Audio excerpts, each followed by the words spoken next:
Ipagdiwang po natin ang mga pinagdaanan ng ating Panginoon Kristo upang iligtas tayo.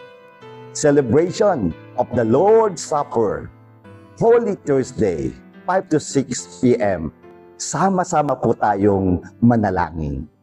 Ipagdiwang po natin ang mga pinagdaanan ng ating Panginoong Jesucristo upang iligtas tayo. Easter Vigil, Holy Saturday at 10 to 11 p.m. Sama-sama po tayong manalangin.